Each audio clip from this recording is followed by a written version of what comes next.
Cigarro, bebida, drogas. 3 palavras facilmente associadas à outra, o vício.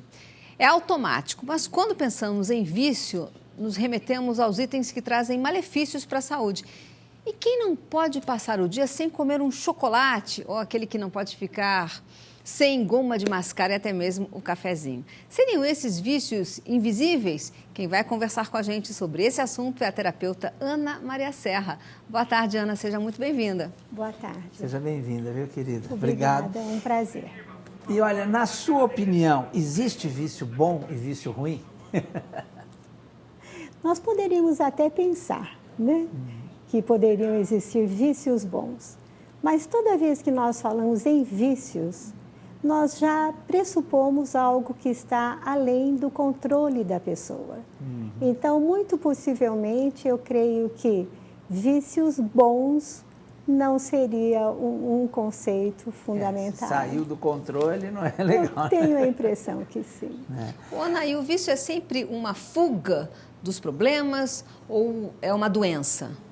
Olha, na realidade, o que nós popularmente chamamos de vício, em saúde mental, nós qualificamos ou como abuso, um uso nocivo, ou seja, um uso que já traz um prejuízo à pessoa, ou no nível mais alto de severidade, nós então chamaríamos de dependência, ou seja, aquela pessoa que efetivamente não consegue mais passar sem aquilo. Não é ou aquela substância, ou aquele comportamento. Doutora, um chocolatra chega a ser um viciado? Olha, depende do grau de severidade. Né? Então, quando nós falamos de dependência, nós estamos nos referindo, né, a uma dependência física, que seria da ordem química mesmo, ou nós estamos falando de uma dependência psicológica. Claro. Então, quando se passa de um certo nível de severidade, então nós poderíamos dizer que no caso do chocolate, como ele efetivamente tem elementos aditivos, né, na sua composição, nós poderíamos dizer que sim, a pessoa pode desenvolver uma dependência de chocolates, né? Esses aditivos, quer dizer, tem o cacau. Não é o cacau que é viciante, né? Tem outras coisas que viciam, é isso? Olhe, nós podemos falar, né, de elementos químicos inerentes ao chocolate que causem dependência, mas nós também podemos falar, né, da questão do sabor.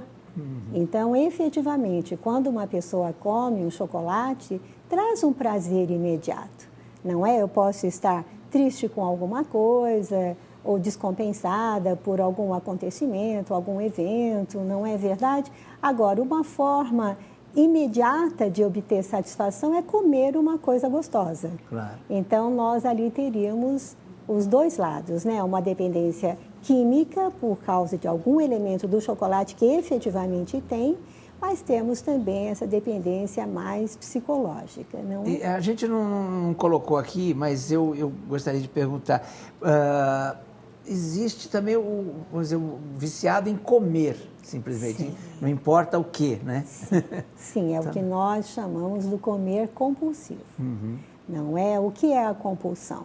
Também reflete uma falta de controle do indivíduo sobre o comportamento de comer. Não é? A pessoa pode, sem dúvida, ter alguma deficiência, né?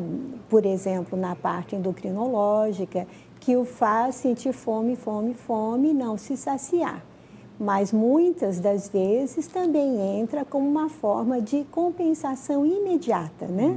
O alimento, enfim, tem essa capacidade. Eu até contei aqui outro dia, eu fui a um endocrinologista e ele me falou assim, quando você trabalha? E quando eu descrevi o meu trabalho para ele falou, para de trabalhar um pouco, diminui o ritmo, que você vai emagrecer. Eu disse, como assim? Ele falou assim, porque você se compensa. Você trabalha muito, então você se compensa comendo.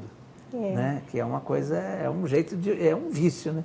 É muito interessante que você mencione isso, porque a minha área é a área da terapia cognitiva ou cognitivo-comportamental.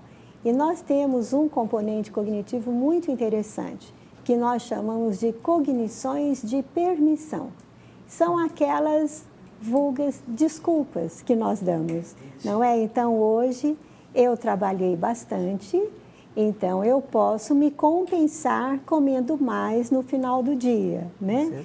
Ou então, não, eu não estou comendo tanto assim, é que eu passei o dia todo sem comer. Não, é aquelas desculpas, Entendi. mas obviamente favorecem então o comportamento, né, de comer. Qual a diferença de compulsão para vício?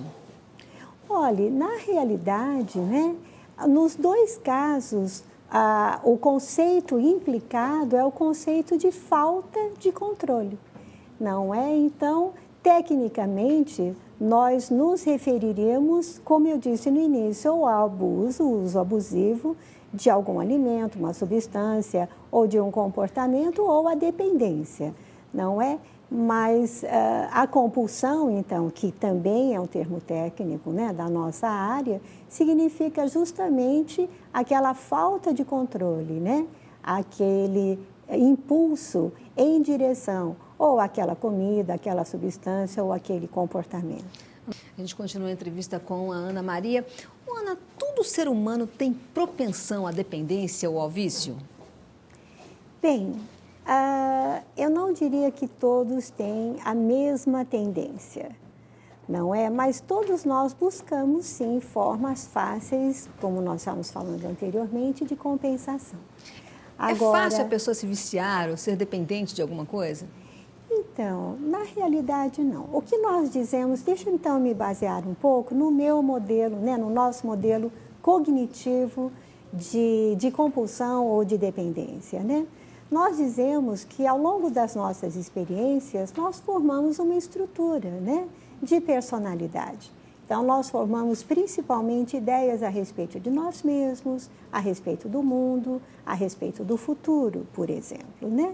E nós todos temos a possibilidade de, uma vez que essa estruturação de personalidade já esteja encaminhada, todos nós podemos nos expor a comportamentos aditivos, podemos nos expor a drogas, podemos nos expor a jogo, por exemplo, não é verdade? Agora, dependendo da estrutura de personalidade prévia, você, ao ser exposto a substâncias ou a comportamentos aditivos, você poderá ou não aderir.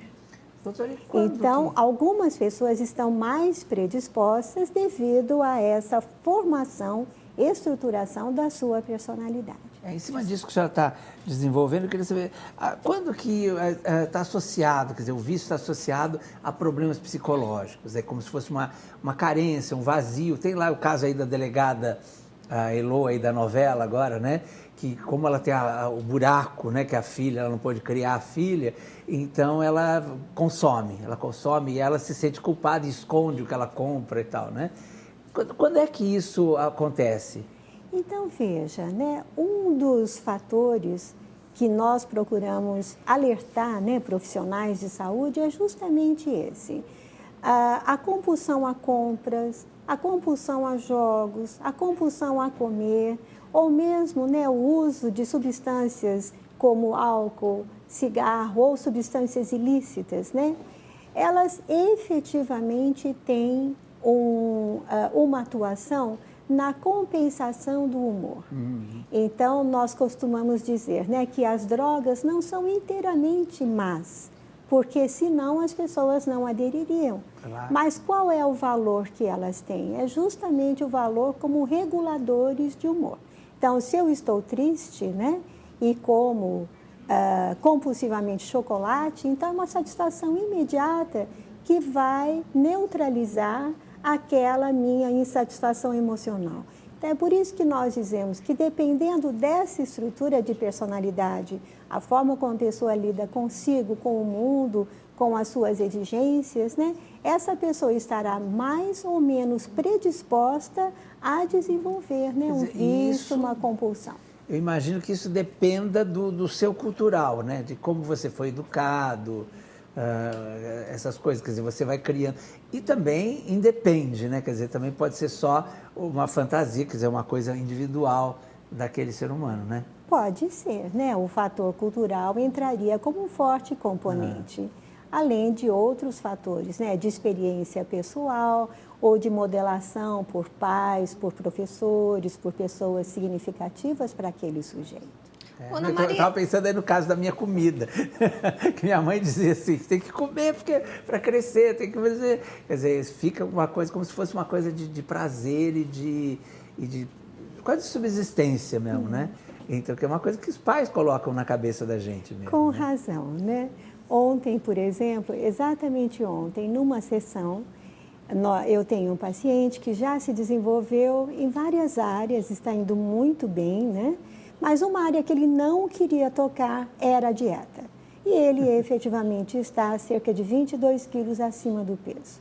Não é? Então, ontem nós pudemos falar desse assunto, ele deu essa abertura, quis incluir na agenda da nossa sessão falar sobre dieta, né? Então, eu propus a ele, eu falei, olha, vamos começar devagar, então. Que tal seria nós começarmos com você descartando os últimos 10 ou 20% de todo alimento ou bebida que você vier a consumir. Mas o que eu vou ganhar com isso? Só 10 ou 20%. Eu falei, não, veja bem. O que nós vamos ganhar, né, de desafios de crenças. Então, uma das crenças que ele mencionou foi justamente essa. Ele falou, olha, uma crença que eu vou desafiar é uma crença que minha mãe me ensinou. Não se pode deixar comida no prato. Né? Então, só ali eu já ganharia alguma coisa. Então, ele aceitou como uma incumbência durante essa semana descartar os últimos 10 ou 20% de toda a comida e bebida. Maravilha. Olha, Ana, muito obrigada então pelas suas informações e pela sua presença aqui no nosso programa. Foi um prazer recebê-lo. Um prazer estar aqui também, obrigada. Prazer nosso, viu? É impressionante, né, Adriana, como terapia é uma coisa importante, né? Quando a gente pode discutir, quer dizer, o nosso jeito de ser, quer dizer, pensar sobre a própria vida, né? É uma coisa, a gente não tem tempo mais hoje em dia, né? E a terapia ajuda justamente a gente ter uma hora ali que você para e pensa sobre a vida, né? Isso é fundamental. Eu também, né? Acho fundamental fazer terapia, acho que todos deveriam fazer. E olha, a partir deste momento, o Rio de Janeiro está chegando conosco no nosso Notícias e Mais em Rede Nacional. Bem-vindos os cariocas. A gente vai fazer um breve intervalo, mas já volta com o nosso programa